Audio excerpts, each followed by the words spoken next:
പ്രിയമുള്ളവരെ, വചനജ്വാല 1823 ദിനത്തിലേക്ക് പ്രവേശിക്കുന്ന ഇന്ന് 2026 ആഗസ്റ്റ് 28 വെള്ളിയാഴ്ച എല്ലാവർക്കും ഏറ്റവും സുന്ദരമായ ഒരു സുപ്രഭാതം ആശംസിക്കുന്നു.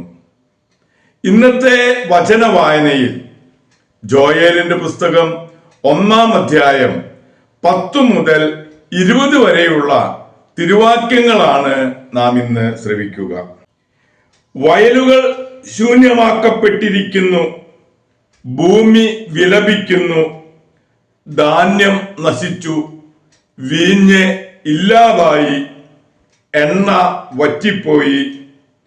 നിലം ഉഴകുന്നവരെ പരിഭ്രമിക്കുവിൻ, മുന്തിരി തോട്ടക്കാരെ പ്രലപിക്കുവിൻ, ഗോതമ്പിനെയും ബാർലിയെയും ചൊല്ലിത്തന്നെ. കാരണം വയലിലെ വിളവുകൾ നശിച്ചിരിക്കുന്നു, മുന്തിരിവള്ളിയും അത്തിവൃക്ഷവും വാടിപ്പോകുന്നു, മാതളവും ഈന്തപ്പനയും ആപ്പിളും ഉൾപ്പെടെ വയലിലെ എല്ലാ വൃക്ഷങ്ങളും ഉണങ്ങിപ്പോയിരിക്കുന്നു. മനുഷ്യ മക്കളിൽ നിന്ന് ആനന്ദം പോയി മറഞ്ഞു. അനുതപിക്കുവിൻ. പുരോഹിതന്മാരെ ചാക്കുടുത്ത് വിലപിക്കുവിൻ, ബലിപീഠ ശുശ്രൂഷകരെ വിലപിക്കുവിൻ. എന്റെ ദൈവത്തിന്റെ സേവകരെ, അകത്ത് ചെന്ന് ചാക്കുടുത്ത് രാത്രി കഴിക്കുവിൻ. ധാന്യബലിയും പാനീയ ബലിയും നിങ്ങളുടെ ദൈവത്തിന്റെ ആലയത്തിൽ അർപ്പിക്കപ്പെടുന്നില്ല.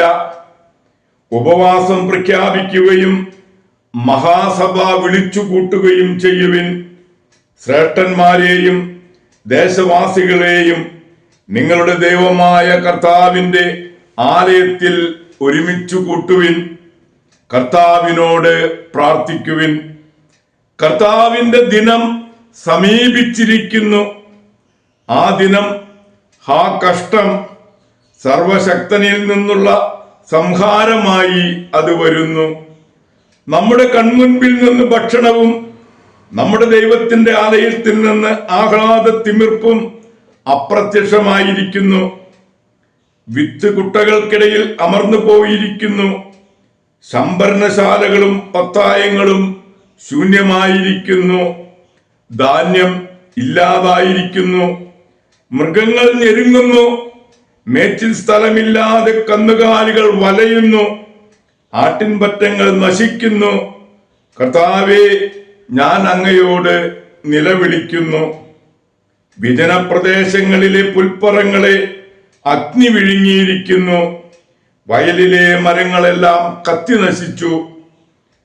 വനാന്തരങ്ങളിലെ അരുവികൾ വറ്റിപ്പോവുകയും പുൽപ്പുറങ്ങൾ അഗ്നിക്കിരയാവുകയും ചെയ്തതിനാൽ വന്യമൃഗങ്ങളും അവിടത്തെ നോക്കി കേഴുന്നു.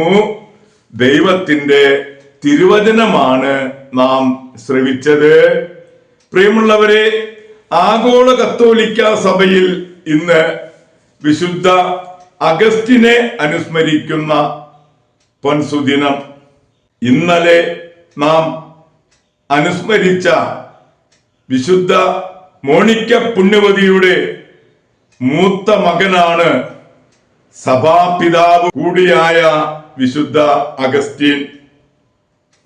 മനിക്കേയൻ പാഷണ്ഡതയിൽ അമർന്ന് അശുദ്ധ പാപങ്ങളിൽ മുഴുകി വിവാഹം കഴിക്കാതെ തന്നെ ഈശ്വരദത്തൻ എന്ന കുട്ടിയുടെ പിതാവായി തീർന്ന അഗസ്റ്റീന്റെ മനസ്സിനെ അമ്മ മോണിക്ക പുണ്യവതിയുടെ പ്രാർത്ഥനകളും വിശുദ്ധ അംബ്രോസിന്റെ പ്രസംഗങ്ങളും പൗലോസിന്റെ ലേഖനങ്ങളും കൂടി 33-ാം വയസ്സിൽ ക്രിസ്തു മതത്തിലേക്കും 36-ാം വയസ്സിൽ പൗരോഹിത്യത്തിലേക്കും 41-ാം വയസ്സിൽ മെത്രാൻ സ്ഥാനത്തേക്കും ആനയിച്ച കഥ ആരുടെ ഹൃദയത്തെയാണ് തരളിതമാക്കാതിരിക്കുക? പാപിയായ ഈ ബുദ്ധിരാക്ഷസൻ ഒരു ഉദ്യാനത്തിലിരുന്ന് ഇങ്ങനെ ചിന്തിച്ചു, എത്ര നാളാണ് കർത്താവേ എത്ര നാളാണ് ഇങ്ങനെ കഴിയുക? നാളെ നാളെ എന്ന് എന്തുകൊണ്ട് ഇപ്പോൾ തന്നെ ആയിക്കൂടാ? അപ്പോൾ ഒരു ശിശുവിന്റെ സ്വരം കേട്ടു, എടുത്തു വായിക്കുക. അടുത്തിരുന്ന ശ്ലീഹായുടെ ലേഖനം തുറന്ന് ആദ്യം കണ്ട വചനങ്ങൾ വായിച്ചു. അശ്ലീല ഭാഷണങ്ങളും മദ്യപാനവും ശയനമോഹവും വിഷയേച്ഛയും അസൂയയും വെടിഞ്ഞ് പകൽ സമയത്തെന്ന പോലെ വ്യാപരിക്കാം.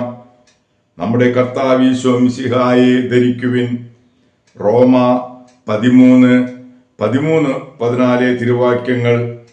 387 ഉയർപ്പ് തിരുനാൾ ദിവസം അഗസ്റ്റിനും മകൻ ഈശ്വരദത്തനും സ്നേഹിതൻ അലിപ്പിയൂസും വിശുദ്ധ അംബ്രോസിന്റെ കരങ്ങളിൽ നിന്ന് ജ്ഞാനസ്നാനം സ്വീകരിച്ചു.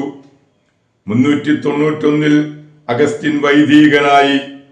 396 ഹിപ്പോയിലെ മെത്രാനായി. ആത്മകഥയ്ക്ക് പുറമെ സിറ്റി ഓഫ് ഗോഡ്, കൺഫഷൻസ്, പരിശുദ്ധ ത്രിത്വം മുതലായ വലുതും ചെറുതുമായ 103 പുസ്തകങ്ങൾ അദ്ദേഹം എഴുതിയിട്ടുണ്ട്. അതിനാൽ അഗസ്റ്റിൻ ദൈവശാസ്ത്രജ്ഞനും വേദപാരംഗതന്മാരുടെ വേദപാരംഗതനുമാണ്. മനിക്കേയിസം, ഡൊണാറ്റിസം, പെലാജനീസം എന്നീ പാഷണ്ഡതകളെ അദ്ദേഹം വിജയപൂർവം എതിർത്തു. ഗ്രന്ഥങ്ങളെക്കാൾ മെച്ചം അദ്ദേഹത്തിന്റെ ജീവിതം തന്നെയാണെന്ന് ജീവചരിത്രകാരനായ ഫുസീഡിയസ് പ്രസ്താവിച്ചിരിക്കുന്നു.